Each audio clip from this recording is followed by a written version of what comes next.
Hey everyone, and welcome back. Today we've actually got a spicy story that comes to us via Austin Evans, where it turns out that Sony are secretly downgrading the PS5s. I'm not really telling anyone.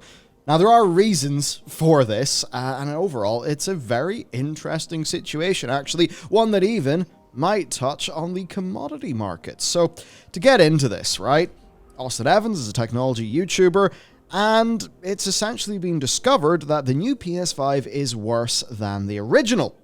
At the beginning of August, their Q1 earnings call announced that the standard edition PS5 is no longer being sold at a loss.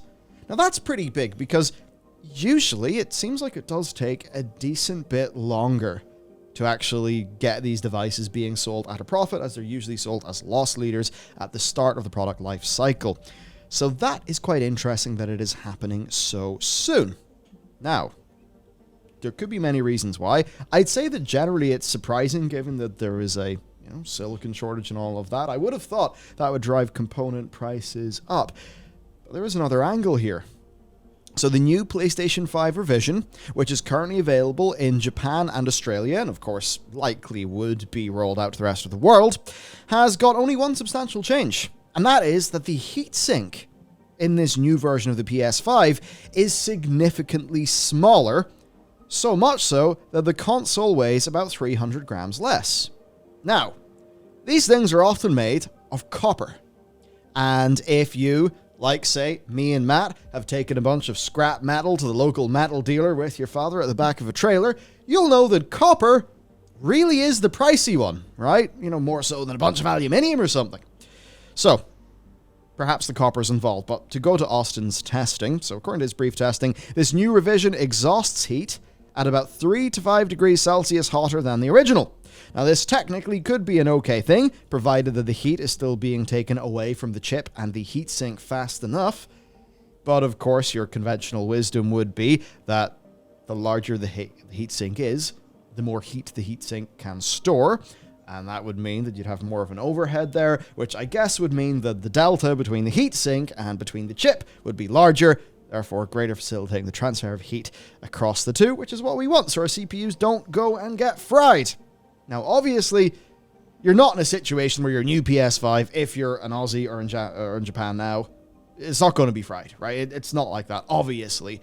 But if the exhaust temperature is 3 to 5 degrees hotter than the original, is there going to be any difference with the actual chips, whatever's going on inside there? And will that have an impact on the lifespan, the longevity of the product?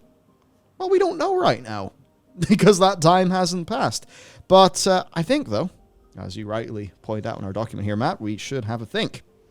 As for the reason why, as Austin points out, they've had a lot of data from the currently in use PS5s. There's telemetry. Everything you do in that PS5 gets logged. And those logs can be sent back to Sony, so they can have very deep understandings of how the console actually performs in real-world scenarios. And they could have just realized they didn't actually need the additional cooling. Could have turned out that it was totally overkill what they actually shipped these with. So, it could be that. Now, watching the teardown, there is clearly a lot of copper missing when you compare the two of them. 300 grams has been removed in total, and that is split between both copper and aluminium. Now, what could it be? Well, apparently there's a global copper shortage as global inventory is falling low for that commodity, so perhaps they're getting ready to be okay in a world where there is both a silicon shortage in terms of, chips, and also an aluminium or a copper shortage, which would kind of suck. And what's interesting is when you actually look at the commodity markets, you certainly see the price of copper and aluminium being recently on the uptrend. And that leads us to our verdicts and what could actually be going on.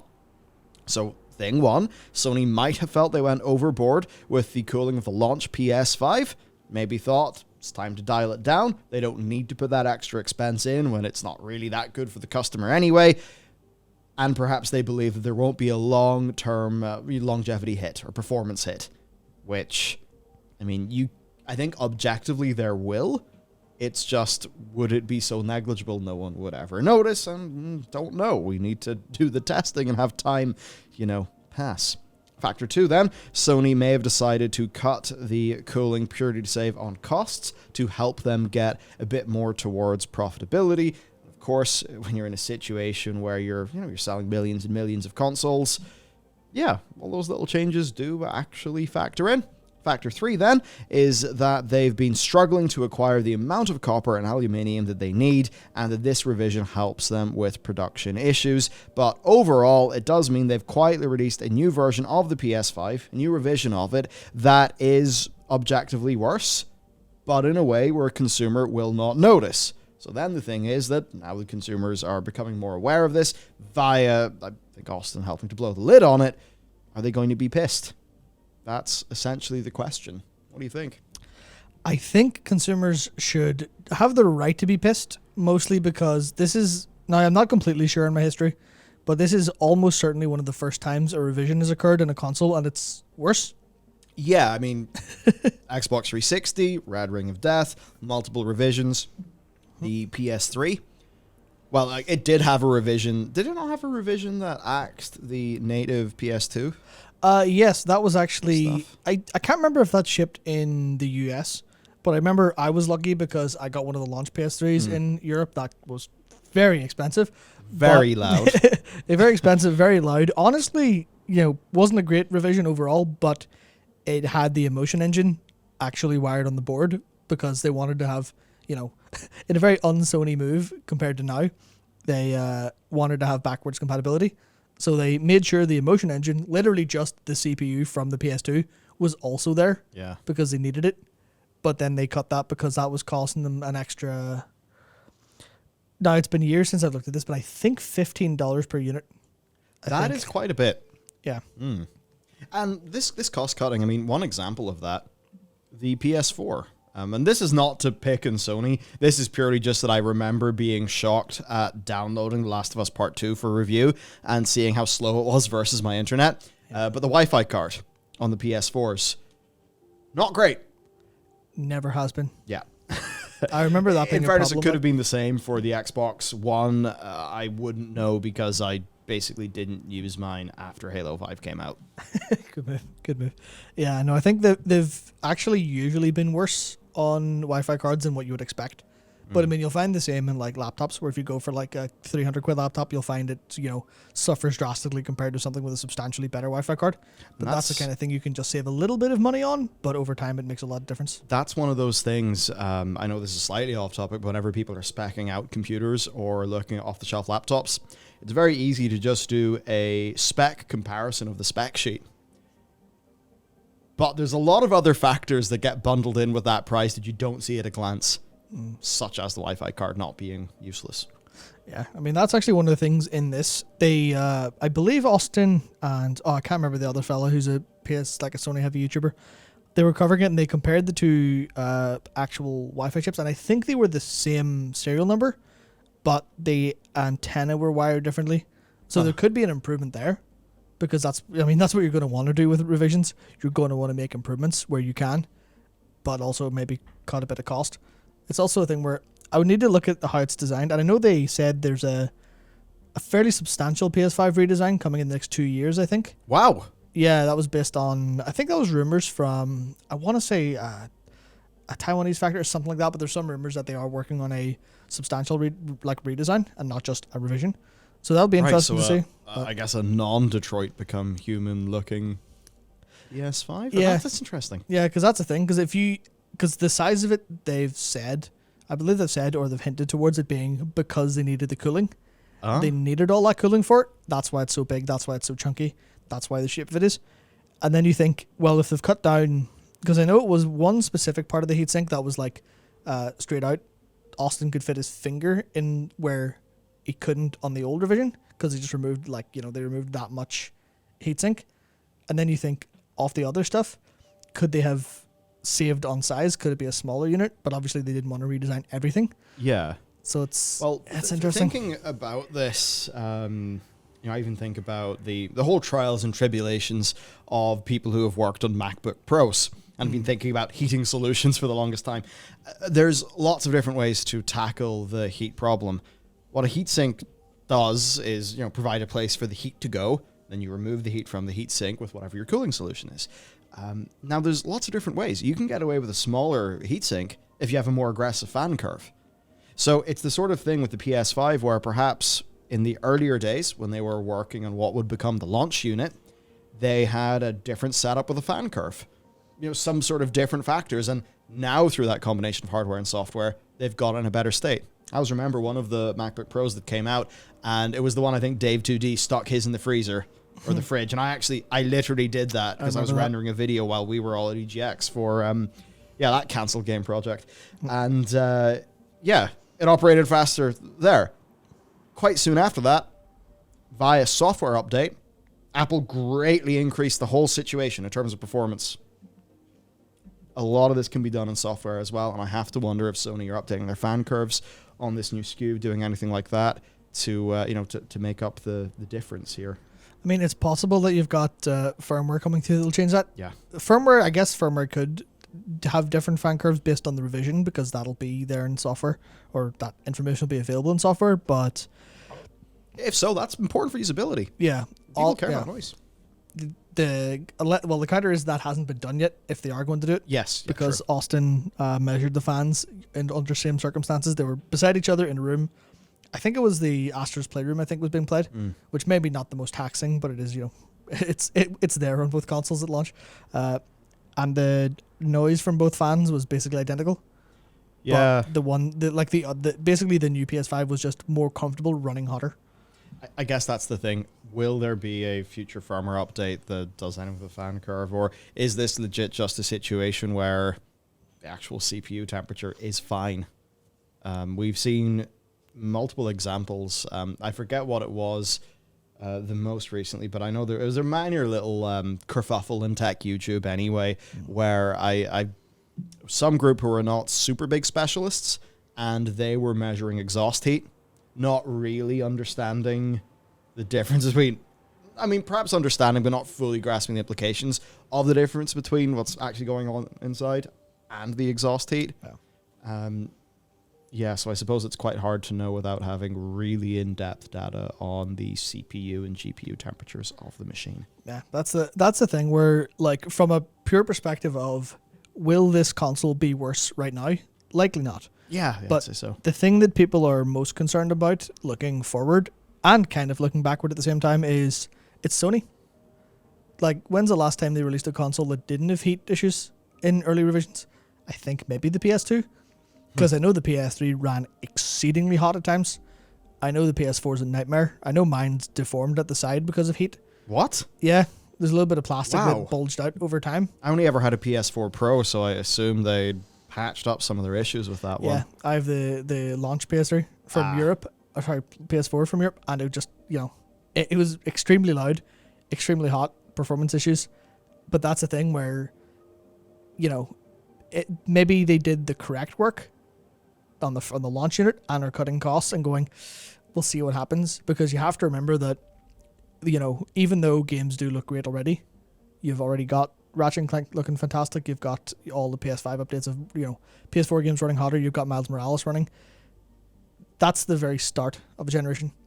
And if you compare, launch, let's think like Heavenly Sword or something, or Resistance Fall of Man, compare that to Last of Us. Yeah. They're completely different games in how they look and also how they tax the system. Because, to be fair, the PS3 was a unique one because the cell architecture was insane. But there's so much on the PS5 that developers haven't pushed yet. So will the launch PS5 be better than the updated PS5 when it comes to, I don't know how long they intend this console life cycle to be, but 7 to 10 years? Yeah. Will this 7 years down the line still be able to put up with what Naughty Dog eventually end up doing to the poor PS5? And it's 8. So it's hard to say. I think that's what people like the fear is, or the idea. It kind of comes across. It feels like it might be kicking Sony when they're down a little bit in terms of public appearance, because while they're doing all these games that are fantastic, you've got, everyone's, what's the term, dragging them over the coals for promising all these games in 2021 that are now conveniently 2022, but people have already bought their PS5s and now they're transparently saving money on the PS5 because they did announce it's profitable now, which is not quite as fast as the PS4. The PS4 was profitable after, I want to say 6 months. Oh, that's incredible. Wow. But the PS3 was profitable after 4 years. Must mean the PS3 was a bit more in my head. It's interesting looking at the commodity prices. I mean, so 1 kilogram of copper has a raw price on the markets of 9.42 USD. Now, that 300 grams, of course, is some copper, some aluminium. It would be interesting to see a specific breakdown of the differences there. But conceivably, because they're maybe not getting exactly this rate, and there's probably a difference in the manufacturing cost of that heatsink. So, they're probably saving a few bucks. Yeah, it's the thing where I think from a purely consumer perspective, not caring about Sony's reasoning, it is just, you've released a revision that everyone's saying is worse, and you've done it completely quietly with no communication and no kind of counterbalance, no notable improvements. I mean, obviously, maybe the antenna setup's better, but it's the kind of thing where, are they repeating the mistakes of the past when it comes to heating and cooling their consoles? It's literally impossible to say, and I would trust their engineers to not do it. But if the decree came from somewhere higher to go, the executives make the decision. Hey, the engineers formulate the plan, bring it up and go, okay, so we're going to make this worse thing, but it'll save us this. If the executives pull that trigger, I imagine a lot of people would suspect they would pull the trigger at the consumer's expense. Yeah. And that's what it appears to be, even if that's, verging on conspiratorial sometimes, but also it very much matches the feeling of what people are feeling about how this company operates recently. So it's an interesting one. I suppose that's it. And there's other angles, like if it is to do with a shortage and they only have so much copper, or not them, but whoever their manufacturing partner is, there's only so much copper in order, and that's all they can get until a certain period of time because of order backlogs. And it's like, well, shit, we've got this much copper. Well, if we reduce the amount of copper in the heatsink by 30%, and it turns out copper is, for some reason, the limiting factor in us actually being able to make enough PS5s, then, maybe you do something like this so you can actually continue to manufacture as many PS5s as you want to hit your manufacturing targets, which, in a way, that is a sort of decrease for the consumer. But also, we're in a world where getting PS5 is bloody hard, and it turns out if they run out of copper, can't make any more PS5s, that's also going to not be serving a segment of their customer base. That's another angle as well. Yeah, for sure, especially when they come up to... It's interesting. Yeah, especially now that we're in, the second half of 2021. PS5s are a bit more common, but still not household devices, which means if they want to do it, even if they want to do a price cut next year, I mean, I don't imagine they will because they want to keep their premium branding. Mm-hmm. But if they go for a price cut and then go, the PS5 is now like $10, $20 cheaper. We're still making a profit on it because of these changes. Here's Horizon Forbidden West and God of War. Even without the price cut, it's like you'll want to make sure that everyone who wants God of War or Horizon can get that PS5 at launch, or they will start to feel like people who don't get it at launch or in the launch year are going to feel bad. But people who don't get it when the very big game they want is out will feel substantially worse. Yeah, I think, though, in terms of price drop, I'd be surprised purely because they're selling everything they can manufacture. So the market is not telling them that they need to, they need to increase demand by reducing price. That's a fair point. So I think to finish it off, then, it's an interesting situation. I would say, though, we are not supply chain experts. No. Now, this channel does have an audience that has, I think, versus average, a few more people. I mean, at least certainly based on our emails, like in the game dev community. I wonder, though, is there anyone here who knows about supply chain stuff? If so, let us know, because there very much could be angles here and, things, because it's a big complex system that we don't understand. So, yes, if there's something we don't understand, please let us know, because this is an interesting angle. Other than that, that's it for us. So thanks for watching. We'll see you next time.